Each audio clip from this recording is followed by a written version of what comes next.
Hi, welcome.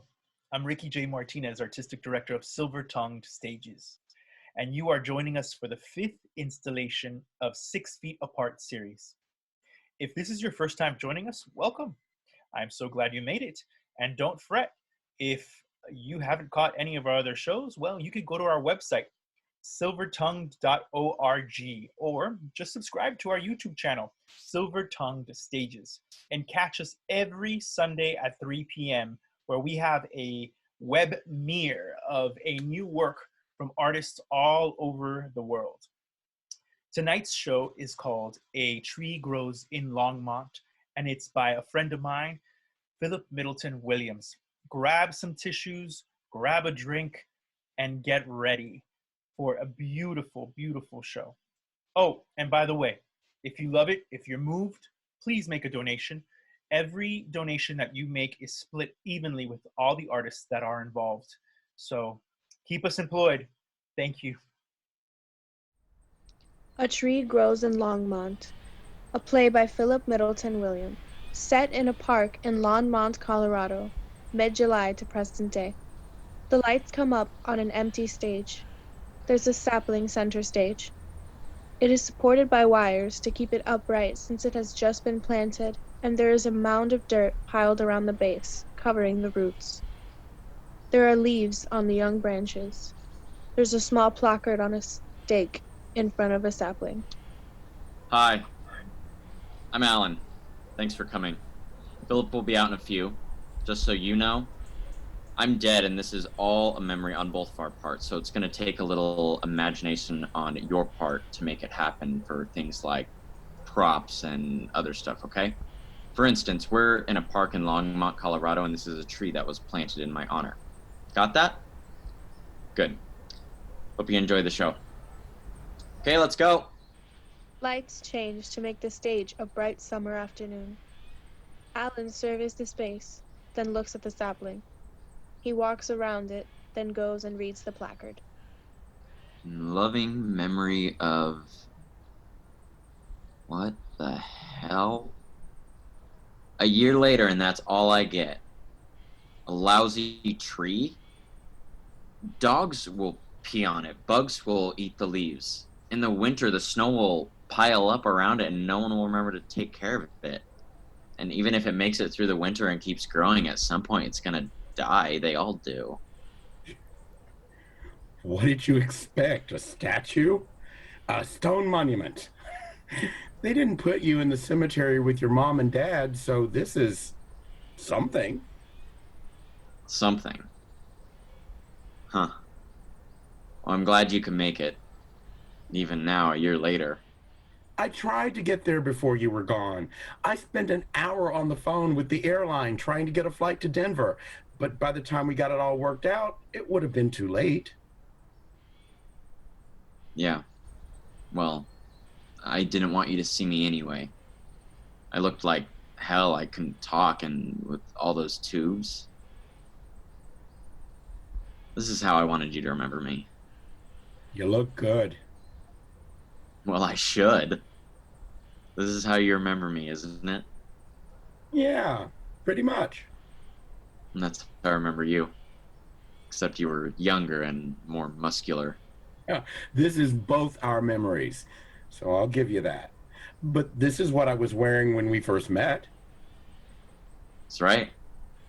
But, I don't think this is what I was wearing. I don't remember what you were wearing. To be honest, neither do I. But I remember the night and the music. April 21st, 1984. The spring dance put on by the University of Colorado Gay Lesbian Alliance. I was working security. The bouncer. How butch. You asked me to dance. You remember the song? Yeah.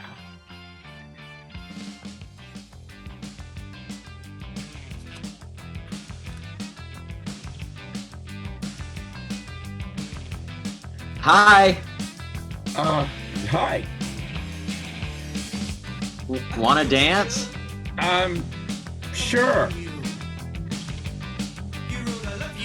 They start to dance. It is clear from the start that Philip does not know how to dance to the beat of the music. Alan watches and tries to hide his grin. Thanks. Sure. I'm Alan. I'm Philip. Mercifully, the music ends and they stop. Philip indicates he has to go back to work. Alan goes over to the other side of the stage. The party is over. It was nice to meet you. You too. You wanna go get a cup of coffee or something? Sure, that'd be great. Okay, let's go.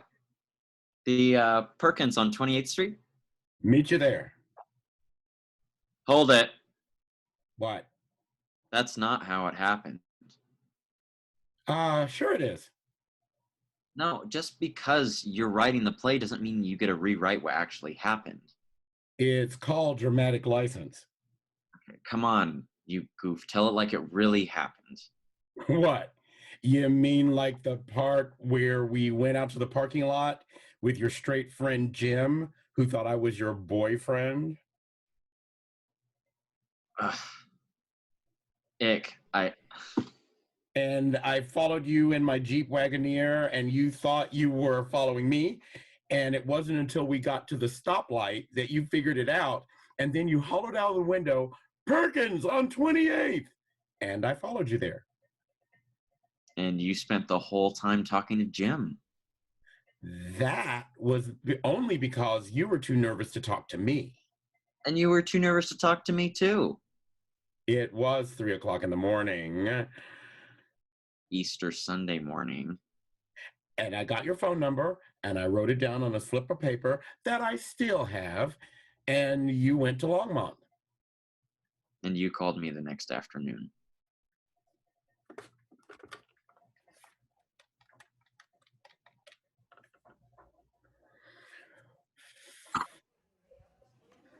Hello? Hi.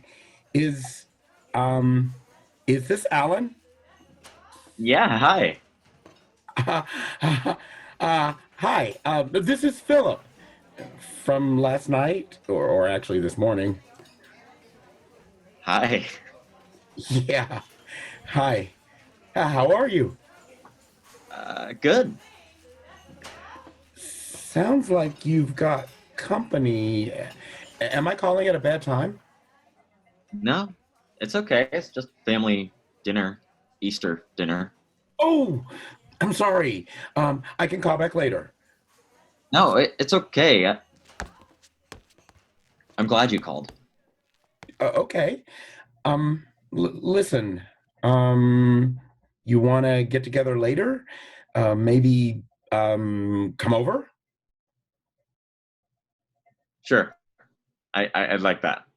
What time? What time is good for you?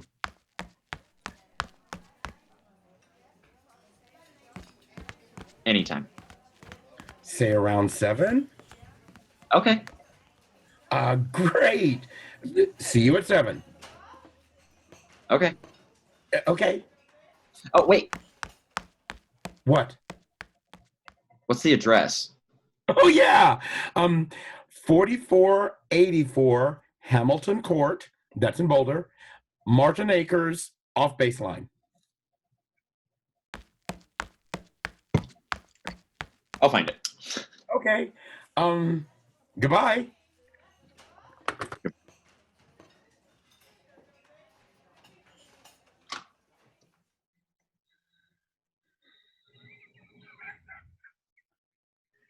Yes, I did a little happy dance. So, what did you tell your family? I had a date. Thanks for the great dinner, Mom. See ya. Ah, the direct approach. Very sneaky. And on the way you stopped. The guy was selling flowers on the median of 28th Street. And the light was red, and I bought them. $5. And there you are. You had me with the flowers. And there we were. And that night. Yuppers. The first of many. 15 years. 12 years. No, 15 years. April 1984 to June 1999. I meant 12 years difference. I was 19 and you were 31. Oh, yeah, that. Did it bother you? Me? No, not really. I mean, I got some razzing from my friends when they found out, but no, it really didn't. You? Hell no, no. I've been dating older guys long before I met you. Even lived with them. Moved to Phoenix and everything. Oh, yeah, the guy who beat you up a lot. Not a lot. Didn't you tell me that he once hung you out a second-story window? He was drunk. Yeah, that's an excuse. Hey, I dumped him, didn't I? Yeah, you did. So when you told your family you were going out with a 31-year-old grad student from an upper middle class background from Ohio, they were relieved? No. No. What did you tell them? Nothing. Not all at once. I let them get used to it.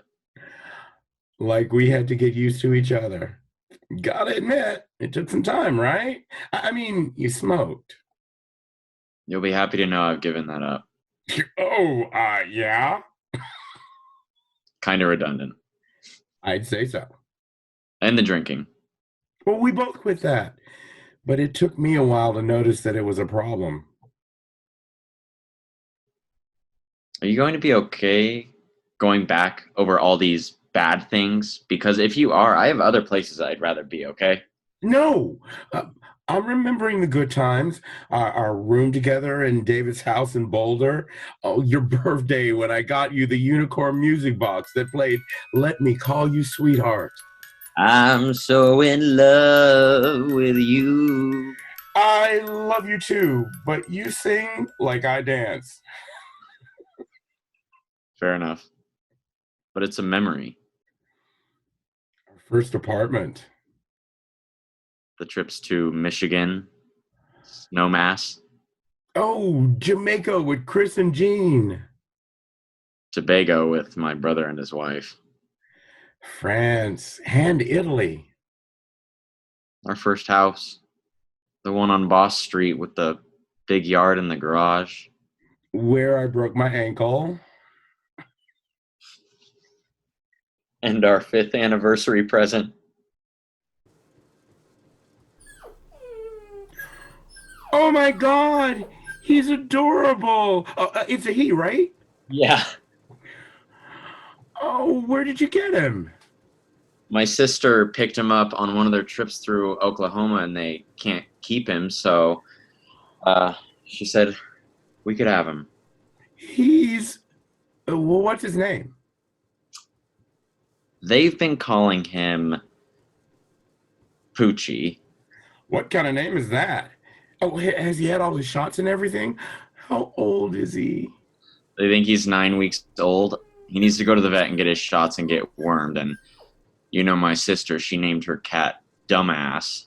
Don't worry, I know a vet and we'll call him something else, like Fuzzbutt. Oh, we can do better than that.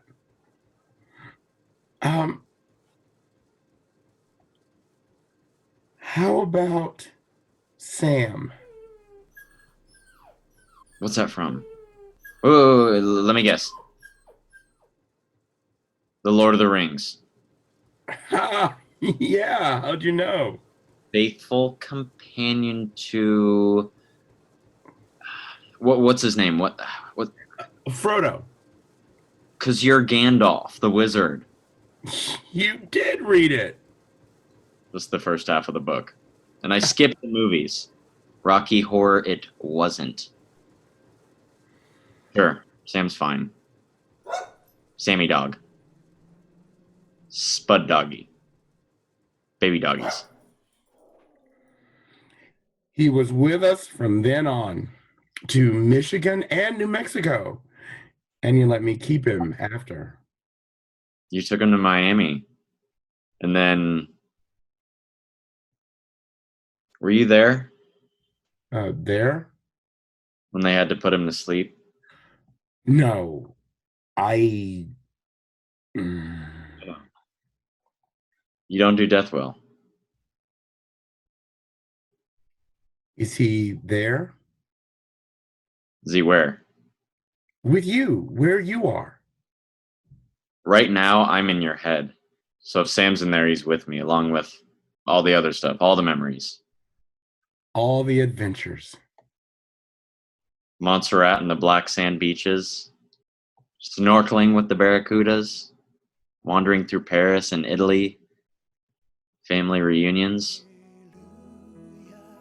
Merry Christmas, Mom and Dad. This is Alan. Hello, Mr. and Mrs. Oh, okay, Nancy, Phil. You have a beautiful home. And that's my sister Lucy and her husband Jerry. Oh, and their kids. And my brother Chris and his wife Deb. Nice to meet you. We're going to go unload the car. It's been a long drive from Colorado. Thanks for inviting me. Oh, we'll be back for cocktails. They all look so normal. Please. They repress it so much it's like waiting for Mount St. Helens to blow. Anything to avoid a scene. Here, have another double Scotch rocks. At least in your family, they let it out. Oh, yeah. The yelling was just our way of saying, I love you, damn it. At least they're honest about it. It was a refreshing change from all the fake sincerity. Mom, Dad, this is Philip. Alan looks at Philip expectantly. Philip hesitates, then steps forward and shakes hands with Alan's parents. It's very nice to meet you, Mr. and Mrs. Fensteel. Yes, I'm at the university. Grad school. Theater. Well, actually, playwriting. That's right. Oh, Ohio. A little town called Perrysburg. 2 brothers and 1 sister. Well, right now I'm working in food service. No, I don't cook. Office work. Well, I hope so. A professor. We'll see. Oh, yes. Thanks. That sounds like fun. I haven't played bingo in years. You remember what we did the night after I passed my doctoral defense? Remind me. We played bingo at the VFW in Longmont. And when I graduated, your parents came to the commencement. And yours didn't. They paid for the party. Your family should have been there. They were. Oh, Hallmark moment. We had a lot of those. Yeah, we did. Well, that about wraps it up. Thanks for coming, folks. You've been a lovely audience. Drive carefully. Hold it! We're not done here. We're not? No. Bring the house lights back down, please. Come on. I mean it. Do it, please. I may not have known in the beginning, or I may have and I just denied it, not willing to believe it. But I didn't come here, and neither did you, to just remember the good times and the adventures. We have to remember the bad along with the good and the promises we made, or at least the ones I did, if we're going to really tell the story. I had to fall in love with a playwright. Yeah, you did. So let's go back. To when? You know when. The Lost Weekend. The first one. October 2nd, 1992. Petoskey, a Friday night. Philip walks over to the edge of the stage, out of the light. Alan goes to the light spot, sinks to his knees, and curls up in a fetal position. Hey, where's your car? It's not in the driveway. Did it break down again? What's wrong? Are you okay? I wrecked it. What?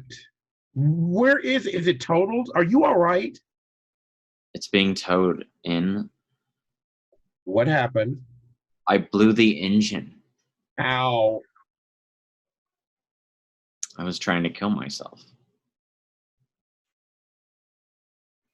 Why? I can't stop. Can't stop. Can't stop what? Drinking. I can't stop. I need. We'll get help. How? I don't know. There's got to be something. I've tried. Where? The treatment center, they can't. We can't afford it. I'll get fired. We'll call them. They have to take you.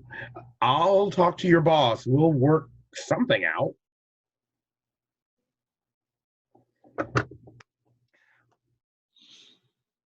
Hello? Is this Munson Alcohol and Drug Treatment? Okay, listen. My friend, he's in really bad shape. He tried to kill himself, and he really needs to. I'm sorry? Say that again. You don't do intakes on the weekend? Look, it's not like he's coming in for a manicure. He just tried to commit suicide in a 1963 Mercury. No, he's not injured. He blew out the engine, but he needs help now. I see. So what do you recommend I do until Monday? Yeah, I think there is at the local church, but you're telling me to take him to an AA meeting? That's it? Okay. All right. Yes, I understand. Sorry to have bothered you. What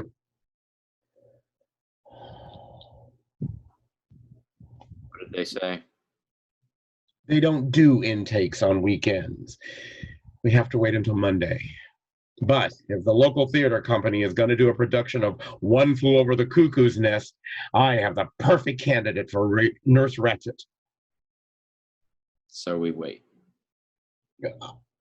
I'll call the hotel and tell them you can't come in to work. I'll talk to your boss and see if we can get some leave. So we wait. Yeah, we wait. And so we did.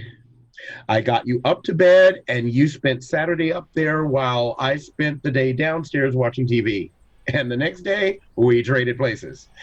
And on Monday morning, I bundled you into the station wagon.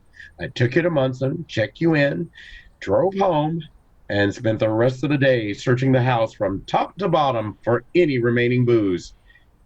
3 huge trash bags of those little pint bottles of cheap vodka you pick up at the drugstore. I lost count after 50.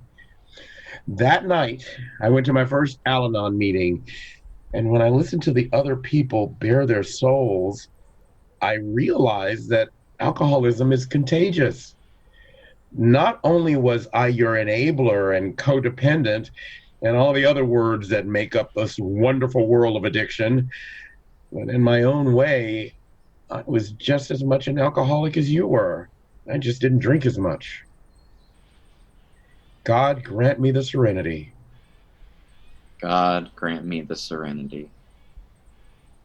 30 days later, 28. 28 days, just in time for Halloween, you came home clean and sober. I still smoked. Yeah, well, you can't have everything. You really haven't had a drink since then. That's right. I'm happy for you. And you? No, don't tell me. I don't have the right. Not now, at least. I can tell you now. Don't. All right. So, our lives went on. 3 more years in Michigan. Then... Olay! The land of enchantment. I got a new job And we went from the land of permanent gray skies to 3 seasons, winter, July, and August, to blue skies, sunshine, and chile. You got a great job in Santa Fe. 50 miles away. Yes. But it was a job, and we bought our first house, and we made a garden. We planted a palm tree. We bought real furniture. We took real trips. I thought we had everything we wanted. At least you did. And you didn't. One thing I learned in rehab and after is that when you're an active alcoholic, the maturing process stops. When you go into recovery, it starts up again. So basically, you were married to a 15-year-old for the first 7 years of your... So, after another 8 years, you made up for lost time. All that exploring you missed out on as an adolescent came bursting forth. And so, we had Lost Weekend 2.0. A little background. It's Saturday, June 5th, 1999. Back in April, I had been named Mr. Leather, New Mexico. Yeah, I know, all of a sudden I'm back into leather, part of the maturing process, I guess. In early May, I went to a regional leather show in Dallas, and then Philip and I, we spent Memorial Day weekend at the International Mr. Leather Convention in Chicago. We had a great time, but something happened. Not there. Before. And a week later, after we came home, after a week of silence, after all this time. Well, I'm all caught up on my filing. You'd think they'd give me a break, but I don't mind. And coming in on a Saturday, so what? I'm leaving you. What? I've met someone else and I'm leaving you. We're moving in together. What? I mean it. Well, if that's what you really want. It is. All right, then. We'll work something out about the house and the bank account and the cars and the furniture. I wish you the best. All I want is for you to be happy. Hold it. What? That's not how it happened. Yeah, pretty much. What about all the drama, the crying, the carrying on like Aunt Pity Pat? Just because you're writing this doesn't mean you can make it all neat and tidy. Well, when you told me you were running off with the guy you met at the Mr. Leather in Dallas, I decided there was nothing I could do. I knew how stubborn you were, and besides, I got to keep Sam. So yeah, I had a good cry. I inflicted the old guilt trips. And then we got on with it. All this time, I thought you were Gandalf the wizard. You were actually Mr. Spock.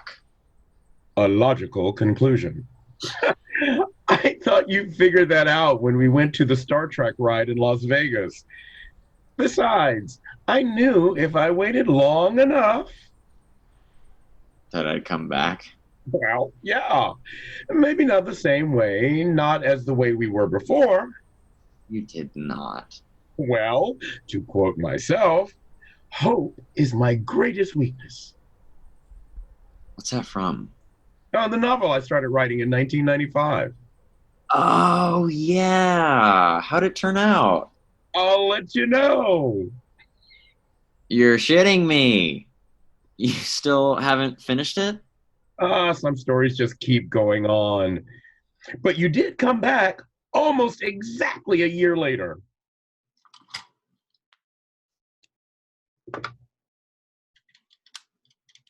Hello? Hi. What you doing? Just got back from the pool. Sweet. So, how are you? Good. Good. Um, are you still looking for a roommate? Sure. You got someone in mind? Yeah, me. Uh, um, okay, sure. Um, what happened with, Yeah, I'll tell you when I get there. when's that? I'm packing right now. Okay, see you.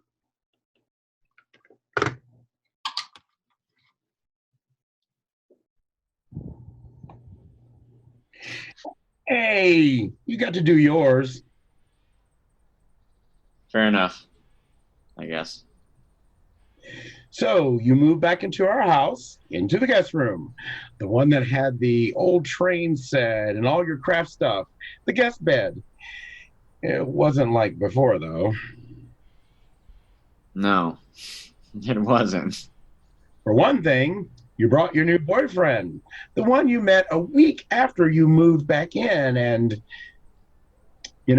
I actually liked you better now that we were just friends. None of that. Goopy, lovey-dovey stuff. You're right. We were over that. Yeah, we had a good run. 15 years. 3 states. Too many jobs to mention. A lot of pictures. And records. Then you got the job you wanted. Teaching theater in Florida. I thought so. Warm climate, decent pay. Maybe you'd get the chance to do more playwriting. As a matter of fact, I did.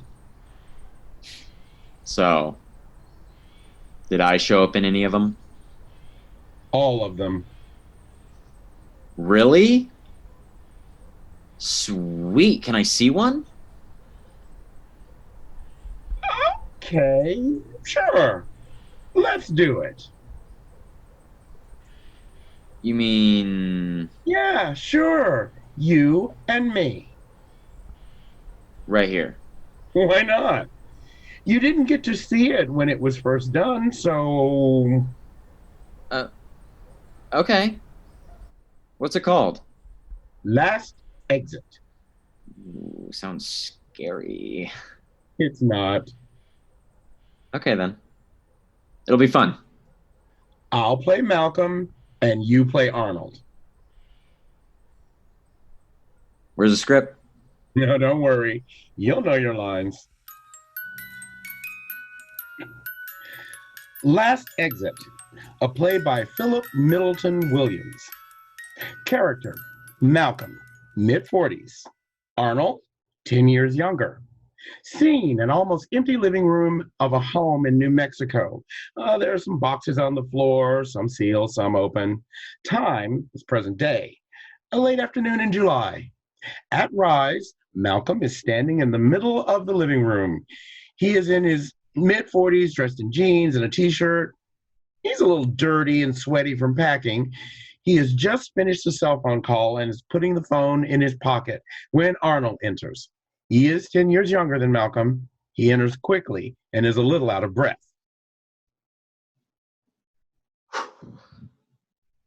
I am sorry I'm late. I'm on my dinner break, so I don't have a lot of time. I'm glad you waited. Yeah, I was just trying to call you. That's okay. I've got a little time. The van just left with the big stuff. The rest will go in the car with the plants and the computer. Where's Sam? Oh, he's out front having a last sniff and pee in the yard. You want to call him? No, that's okay. It'll only confuse him. Do you have his travel water dish and everything? All set. Got his leash and his red toy and his everything. Just don't give him any Diet Coke. Remember what happened that time when we were going to your folks' place and he had a sip? Yeah, it took me a lot of resolve to get that mess cleaned up. No, I've got some good clean water for him.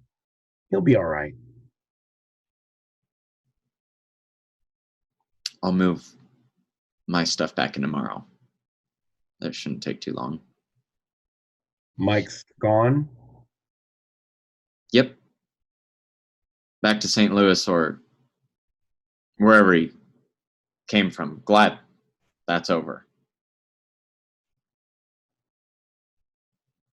Go ahead. You can say it. No, I'm not going to say anything. No, I told you so. Come on, you've earned yourself a good gloat, free of charge, all yours. I can take it. No, not a word. I'm over it. And you left those pages. Oh. No, not a word. I'm over it. Oh, and I left those pages of the photo album you wanted, and the slides too. The ones from Europe? Yeah, including the day we went to Notre Dame and you bought those rosary beads for your mom. Then we were all out of cash and you couldn't cash the traveler's checks, so we had to walk all the way from the Louvre to the hotel up by the Arc de Triomphe. Paris may be lovely in the spring, but it's a frozen wasteland in December. And then riding on the train to Italy with nothing to eat for 8 hours. And going to the Vatican to get in those damn beads blessed at the papal audience, and missing getting in to see the ceiling of the Sistine Chapel. So we climbed all the way up to the top of Peter's Dome. So we could look down on the roof of the Sistine Chapel. I left you the pictures from Jamaica too. The one from Dunn's River Falls and going snorkeling. Off the reef at Runaway Bay. And that blurry one of the Barracuda. Yeah. What about the ones from Trinidad? I left you some of those too. Did you keep any? Oh, yeah. The ones of us skiing with my family and sailing in Michigan. I figured you didn't really want them. And I have copies of everything anyway. Of course you do. That one is full of your records and tapes. I kept all of mine. And besides, I didn't think you'd want my Beatles and Beach Boys collection. I left you all of yours. Including my Joe Jacksons? Thanks. Well, he's not exactly my style. I know. Thanks for storing them for me. There's just no room in that tiny little place we had. Yeah, I figured. You barely had room for a bed. We managed. I'm sure you did. You should have come by sometime. No, that wasn't going to happen.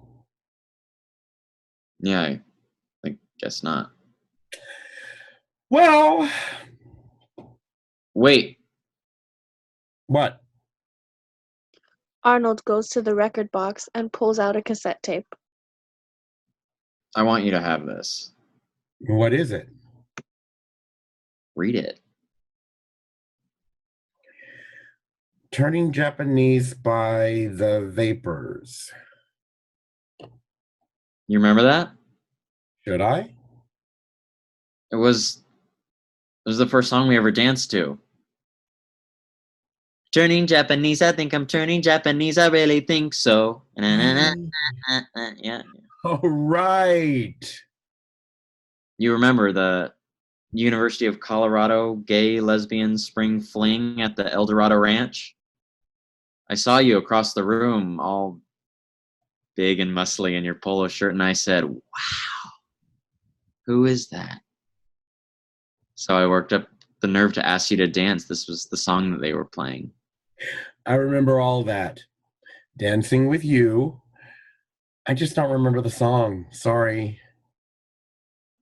And we exchanged phone numbers, and you called, and you brought flowers. And We went to dinner at the organic restaurant in Boulder, and I was so nervous that I barely ate a bite. It was the flowers that did it, though. 15 years. Yeah. 15 years. I left you all the kitchen stuff, pots, pans, all those things you cook with. I did take the microwave. That's good. You'd starve without it. Well, I did take the china set I gave you for that first Christmas. Yeah, we agreed to that. Just leave me the good cooking stuff. I did. Oh, and I left your coffee mug. Which one? The one from the rehab center. The one that cost us $10,000. You know, the one with the serenity prayer on it. God grant me the serenity to accept the things I cannot change, courage to change the things that I can. And the wisdom to know the difference. Yep, that's it. For what it's worth, I was really proud of you. Well, Wait, what? so how far are you going tonight? I'm gonna try to get as far as Roswell, maybe even into Texas before we stop for the night. But it's almost 6:30 now, so we'll stop at midnight no matter where we are. How long will it take you to get there? Miami is 1,400 miles according to MapQuest. Getting across Texas should take a whole day itself. Then down the Panhandle, day after tomorrow, I guess. That's a long drive by yourself. You're welcome to come along. Yeah, sure. Yeah. Well, Wait, what? you got all the paperwork done? For the realtor? Yeah. Kathy's going to stop by tomorrow to pick up the listing. You've signed off on the title, so when it sells, I'll get the proceeds, which should make up for the year's worth of mortgage payments you owe me. Our first and last house. How much do you think you'll get for it? I don't know. The market is stuck, so I'll be lucky to break even. Well, now that I've got a job and Mike is gone, I'll be able to pay you my share until this place stays. Then what will you do? Don't know. Get a new place, go back to Colorado, find something. Don't worry, I always land on my feet. That you do. It's what I loved about you. Well, one of the things. And you've landed a great job in Miami doing what you love. Yeah. Well, I'm not sure if I'm ready to go back to teaching. I'm a little rusty. They'll get used to you. You'll figure it out. It's been almost 10 years. Going from selling windows back to teaching is quite a jump. You'll be fine. If you say so. I do. Okay. Well,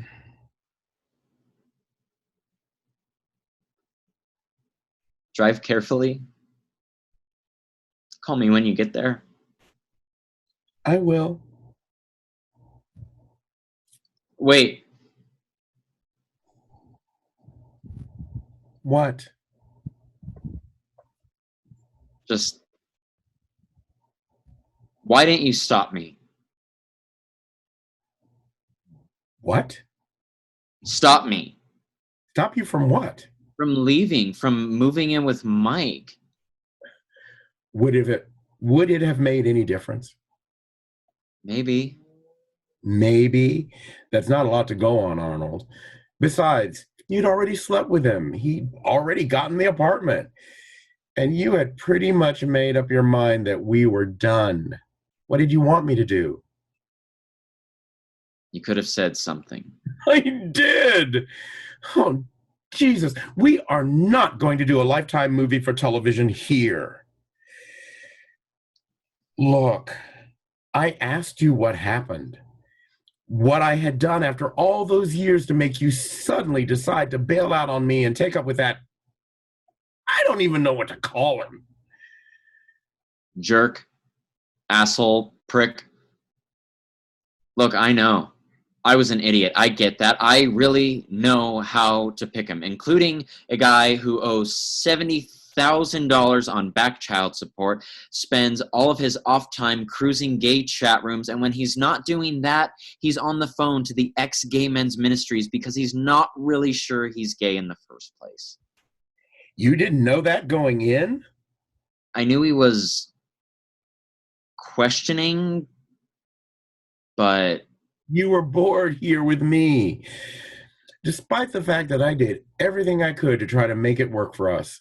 I saved your goddamn life by getting you into rehab, you know. No, you can't put that on me. Well, whether you like it or not, I did. All I wanted was for you to be happy and alive. And I worked my ass off to keep us together. But you shouldn't have had to. If you have to work at it, it's not working. And then you just let me go. I thought that's what you wanted. I wanted you to... Prove it to you? Yes. Every day I proved it to you. You just didn't know it. I just didn't see it.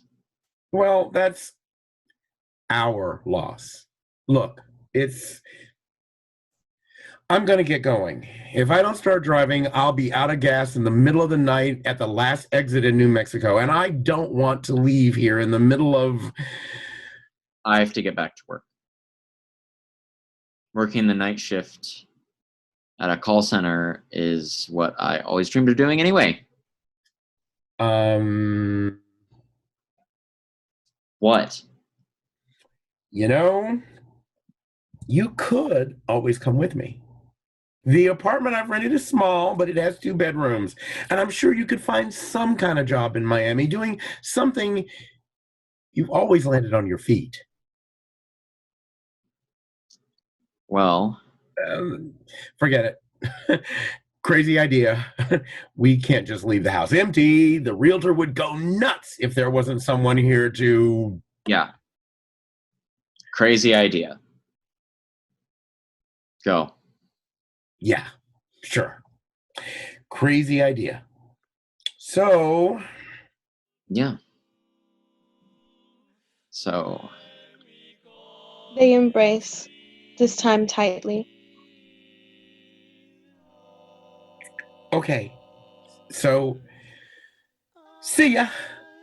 Take good care of the place and of yourself. You too. Hey, Sam, ready to go for a ride in the car? Come on, let's go. Back in the park by the tree. Lights out, into play. Well, You come off pretty well. I think I was pretty even-handed. Oh, sure. I'm the bad guy. I run out on you. I come crawling back, and when you leave, I'm crying after you like the kid in the movie. Come back, Jane. What is this? The playwright's revenge? What did I get wrong? Nothing. Except nothing. How'd it do? The play? Yeah. Did it get produced? Oh, yeah. I even got to play Malcolm once. Well, good. So I live on, at least on stage. But What? Arnold? Really? Such a dorky name. I could have gone with Igford Nandermunch. Oh my god, Igford Nandermunch? I completely forgot about him. That was from Jill, right? Yeah. Before your time. High school in-jokes. Jill? Wow. I miss her. Leukemia at the age of 24. But you were there for her. You had a life before you met me, and so did I. And afterward, you went back to Colorado, then Virginia, then Chicago, and back home. But we stayed in touch. Birthdays, holidays, and then... Hey, Merry Christmas! Hey, how are you? Good! Getting ready for the big Christmas dinner? Yeah, everyone's here. Candy, the kids. Great! You sound good. Yeah, doing okay. Nice weather there? Oh, Christmas in Florida. Yeah. Snow here. Well, wish everyone a Merry Christmas for me. I'll call you later, okay? Okay. Love you. Love you too.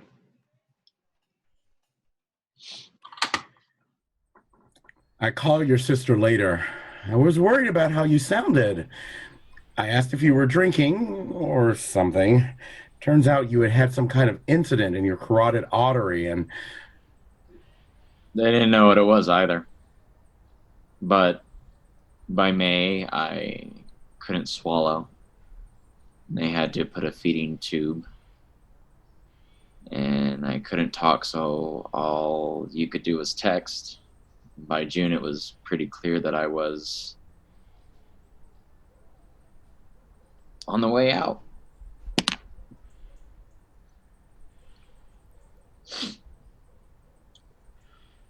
I tried to get there. I know. And you did say goodbye. A voice text to your brother's phone. But I heard it. Go on. Read out loud.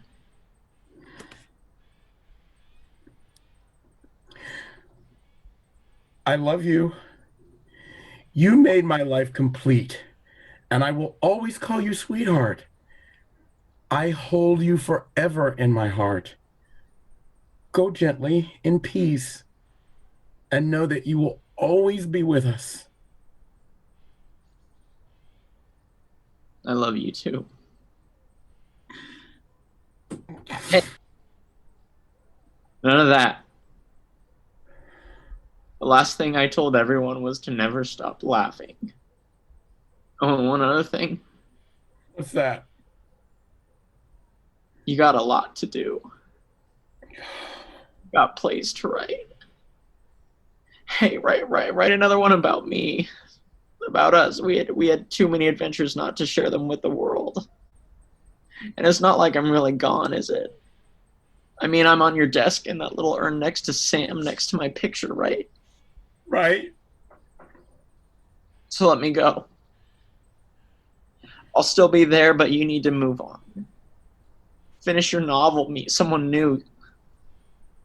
Yeah, I know at your age it isn't easy, but hey, it's worth a shot. It'll be an adventure. It'll be fun, okay? Okay. Good.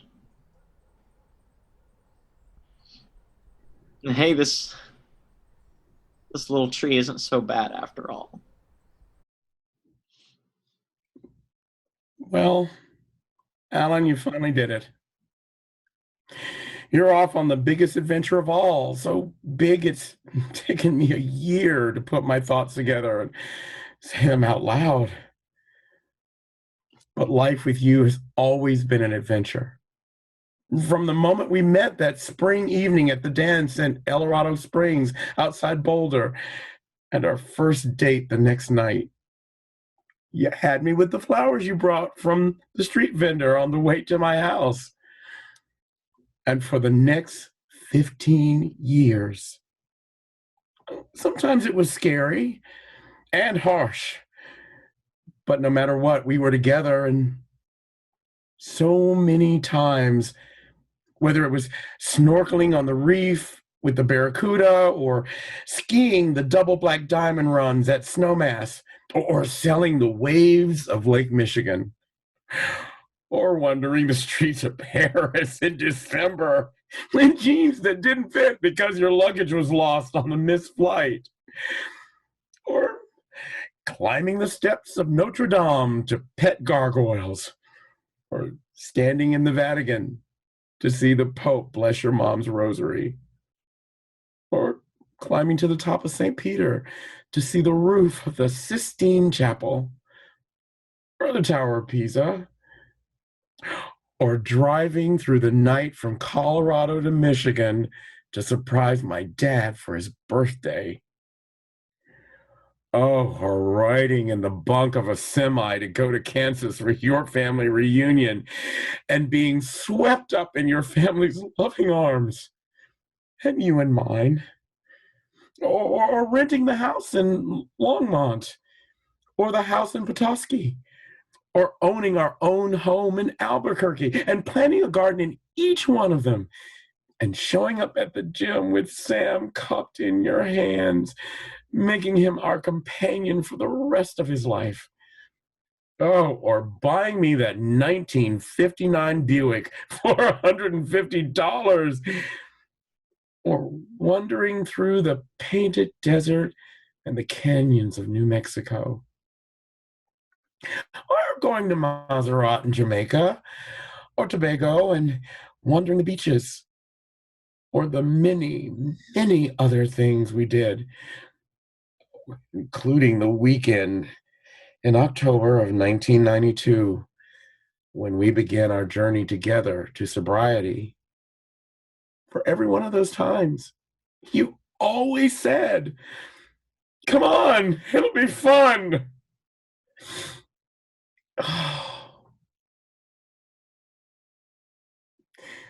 I look around my room here in Miami and still see you here. The chairs we bought at Sears for the house in Albuquerque. Oh, the O'Keefe prints from Santa Fe.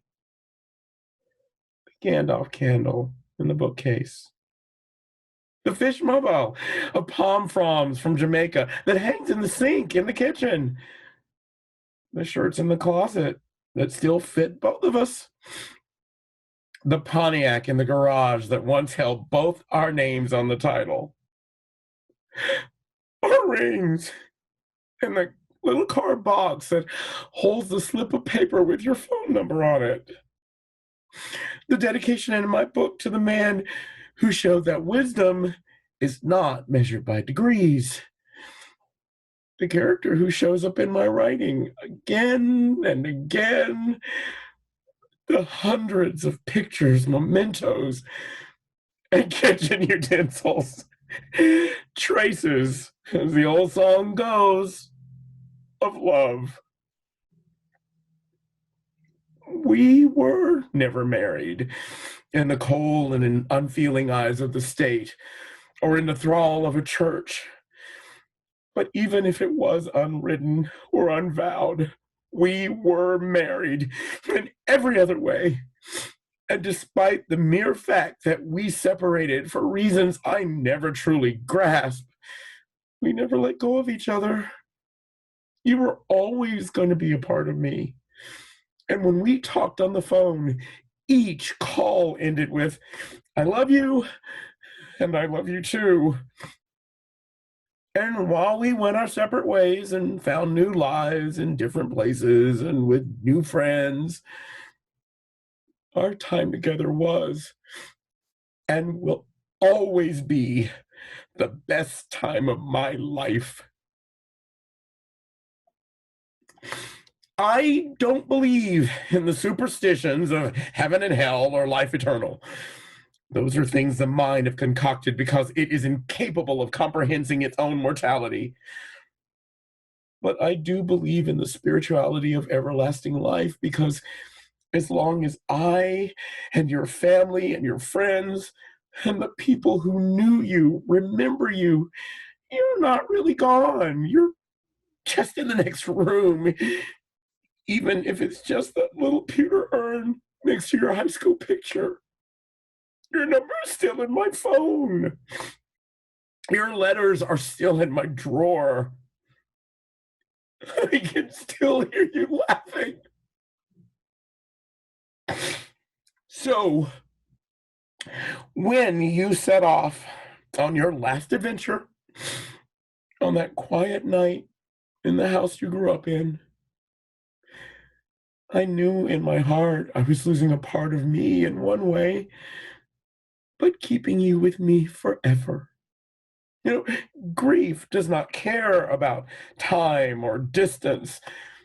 And while I may not be widowed, I am very sure that what I feel, what I miss, what stops me in mid-sentence is every bit as real as it gets.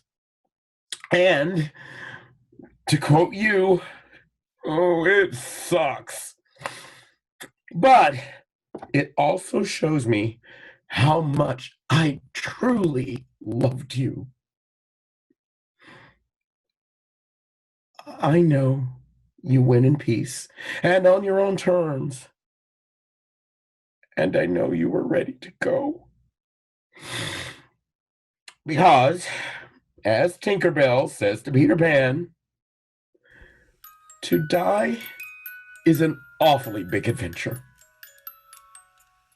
Philip takes one last look at the tree, then exits. The lights hold, then slowly dim, leaving just a spot on the tree.